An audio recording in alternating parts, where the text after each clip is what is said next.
ஆச்சி மசாலா. எந்த சமையலும் ருசி தேடும் ரகசியம் 20 ரூபாய். Periyar Maniamma Institute of Science and Technology, Tanjavur. AAA with specialization in electric vehicles and energy engineering. மாண்புமிகு உறுப்பினர் தமிமன் அன்சாரி அவர்கள். மாண்புமிகு பேரவை தலைவர் அவர்களே, உங்களுக்கு என்னுடைய காலை நல்வாழ்த்துக்களை தெரிவித்துக் கொள்கிறேன். மாண்புமிகு முதல்வர் அவர்களே, நீங்கள் லயோலா கல்லூரியுடைய மாணவர், நானோ புதுக்கல்லூரியின் மாணவன். நாம் இருவரும் ஒரே காலகட்டத்தில் கல்வி பயின்றவர்கள்.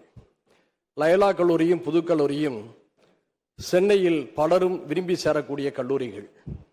அந்த கல்லூரிகளிலே படித்த நீங்கள் முதல்வராக அமர்ந்திருக்கிறீர்கள், வாழ்த்துக்கள். நீங்களும் லயோலா கல்லூரி என்று சொன்னால் பேரவைத் தலைவருக்கும் என்னுடைய வாழ்த்துக்கள். நானோ புதுக்கல்லூரி மாணவன், உங்களுடைய எதிர்முகாமிலே எதிர்க்கட்சி வரிசையிலே அமர்ந்திருக்கின்றேன். சென்னை புதுக்கல்லூரியும் லயோலா கல்லூரியும் மதச்சார்பின்மையுடைய அடையாளங்களாகவும் இருக்கின்றன. புதுக்கல்லூரியை ஊட்டி என்று சொன்னால் லயோலா கல்லூரியை கொடைக்கானல் என்று சொல்லலாம். அப்படிப்பட்ட கல்லூரியில் பயின்ற நாம் இந்த அவைக்கு வந்திருக்கிறோம் என்று சொன்னால், நமக்கு வாக்களித்தவர்கள் பெரும்பான்மையான இந்து சமுதாய உறவுகள் என்ற மகிழ்ச்சி எனக்கு எப்போதும் இருக்கிறது. இதுதான் தமிழ்நாட்டின் அழகு, தமிழினத்தின் சிறப்பு. அப்படிப்பட்ட சிறப்பை கொண்ட இந்த தமிழ் மண்ணில ஒரு முற்போக்கான ஜனநாயகத்தை வளர்த்தெடுக்க வேண்டிய கடமை நம் எல்லோருக்குமே இருக்கிறது. இங்கே நீங்கள் முதல்வராக பொறுப்பேற்று 4 நாட்கள் ஆகிறது. பல நல்ல விஷயங்களை முன்னெடுக்கிறீர்கள். அரசியல் ஆச்சாரியங்களுக்கு அப்பாற்பட்ட அவற்றையெல்லாம் நாங்கள் பாராட்டி வருகின்றோம். பத்திரிகையாளர்களிடமும் எங்களுடைய வாழ்த்துக்களையும் பாராட்டி வருகின்றோம், தெரிவித்து வருகின்றோம். இப்போது கூட நீங்கள் 717 மதுக்கடைகளை மூடியிருப்பது தமிழ்நாட்டில் இருக்கக்கூடிய பெரும்பான்மையான மக்களுடைய மனதிலே ஒரு பெரிய மகிழ்ச்சியை ஏற்படுத்தியிருக்கிறது. அதற்காக என்னுடைய வாழ்த்துக்களையும் பாராட்டுகளையும் இந்த அவையிலும் உங்களுக்கு தெரிவித்துக் கொள்வதிலே நான் மகிழ்ச்சி அடைகின்றேன். அதே நேரத்தில் என்னுடைய மாற்று கருத்து ஒன்றையும் நான் பதிவு செய்ய கடமைப்பட்டிருக்கின்றேன். தங்களுடைய அரசியல் பிரிவுடைய சிறப்பு அதிகாரியாக ரிக்கி ராதன் பண்டிட் என்பவரை நீங்கள் நியமித்திருக்கிறீர்கள். இந்த விஷயத்தில் ஒரு வரலாற்று செய்தியை நான் பகிர்ந்து கொள்ள விரும்புகின்றேன். தமிழ்நாட்டுடைய எழில்மிகு வரலாற்றிலே சேர சோழ பாண்டியர்களுடைய சிறப்புகளை பேசாமல் யாரும் இருக்க முடியாது. கிபி 2ஆம் நூற்றாண்டில தமிழ்நாட்டில் சேர மன்னராக இருந்தவர் இமயவரம்பன் நெடுஞ்சேரலாதன் என்பவர். அவருடைய அரசவை ஜோதிடராக இருந்தவர் உங்களுடைய மூத்த மகன் சேரன் செங்குட்டுவனுக்கு ஜோதிடப்படி ஆட்சி செய்யக்கூடிய வாய்ப்புகள் இல்லை, ஆட்சி செய்யும் திறனும் இல்லை என்று கூறுகிறார். உடனடியாக அடுத்து அவர் சொல்வது, அவருடைய தம்பி இளங்கோவடிகளுக்குத்தான் அந்த ஆட்சி செய்யக்கூடிய கட்டம் ஜோதிடத்திலே தெரிகிறது என்று சொல்கிறார்.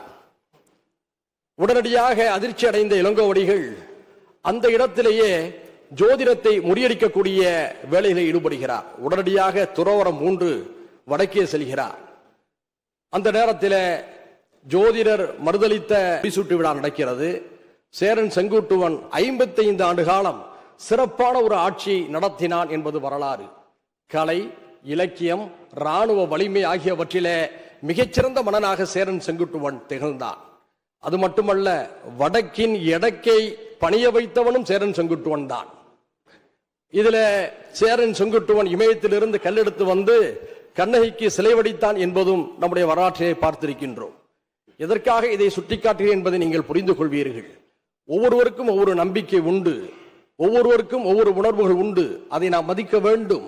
உங்களுடைய நம்பிக்கையை, உணர்வை நான் மதிக்கின்றேன். நான் அடிக்கடி வாசிக்கும் திருக்குரான் லக்கும் தீனுக்கும் வலிய தீன் என்று சொல்கிறது. அவரவர் மார்க்கம், அவரவர் நம்பிக்கை அவரவருடையது, யாரையும் யாரும் காயப்படுத்தக்கூடாது என்கிறது. அந்த வகையில உங்களுடைய நம்பிக்கையை நான் மதிக்கிறேன், உணர்வை மதிக்கின்றேன். அதே நேரத்தில் உங்களுடைய நம்பிக்கையை, உணர்வை அரசுமயமாக்குவதை நான் எதிர்க்கின்றேன். இந்த அவையில பல தலைவர்களுடைய படங்கள் இருக்கிறது. எனக்கு முன்னாலே அமைதி, வளம், வளர்ச்சி என்ற குறிப்போடு முன்னாள் முதலமைச்சர் மரியாதைக்குரிய ஜெயலலிதா அம்மா அவருடைய படமும் இருக்கிறது. அவர் ஜோதிடத்திலே மிகவும் ஈடுபாடு கொண்டவர், ஜோதிடத்தை தன்னுடைய வழிகாட்டலாக ஏற்றுக்கொண்டவர். அது அவருடைய உணர்வு. ஒரு முறை போயஸ் தோட்ட இல்லத்திலே அவரை நான் தேர்தல் கூட்டணி பேச்சுவார்த்தைக்காக சந்தித்த போது சொன்னார், தம்பி, எனக்கு ஜோதிடத்திலே நம்பிக்கை உண்டு, ஆனால் உங்களுக்கு நம்பிக்கை இல்லை. எனது உணர்வை நீங்கள் மதிப்பீர்கள் என்று நம்புகிறேன், உங்கள் உணர்வையும் நான் மதிக்கின்றேன். அதே நேரத்தில் குறிப்பிட்ட நேரத்துக்குள் கூட்டணி ஒப்பந்தத்தை நாம் போட வேண்டும் என்று சொன்ன பொழுது அவருடைய உணர்வை மதித்து அவர் சொன்ன நேரத்துக்கு முன்பாகவே கையொப்பமிட்டு வந்து அந்த பண்பாட்டை நான் மதித்தவன். அந்த வகையிலே உங்களுடைய உணர்வை மதிக்கின்றேன். ஆனால் ஜோதிடத்தை அரசு மயமாக்குவதை ஏற்க முடியாது என்பதை இந்த நேரத்தில் மாற்று கருத்தாக தெரிவித்து உங்களுடைய நம்பிக்கை கோரும் இந்த விவாதத்தில் என்னுடைய எதிர் நிலைப்பாட்டையும் தெரிவித்து அமர்கிறேன். நன்றி. மாண்புமிகு பேரவைத் தலைவர் அவர்களே, நடந்து முடிந்த சட்டமன்ற தேர்தலில் நக்கீரன் டிவிக்கு சப்ஸ்கிரைப் செய்யுங்கள். உங்கள் ஆதரவே எங்கள் பலம். ஆசிரியர்களுக்கு நண்பனாகவும் மாணவர்களுக்கு ஆசானாகவும் திகழும் தேர்வு வழிகாட்டி. ஒவ்வொரு பாடத்திற்கும் அனுபவமிக்க ஆசிரியர்களின் துல்லியமான தெளிவான விடைகள். CNC இருக்கு, தேர்வு பயம் எதற்கு? இது தீரன் பப்ளிஷிங் ஹவுஸ் விற்பனை வெளியீடு.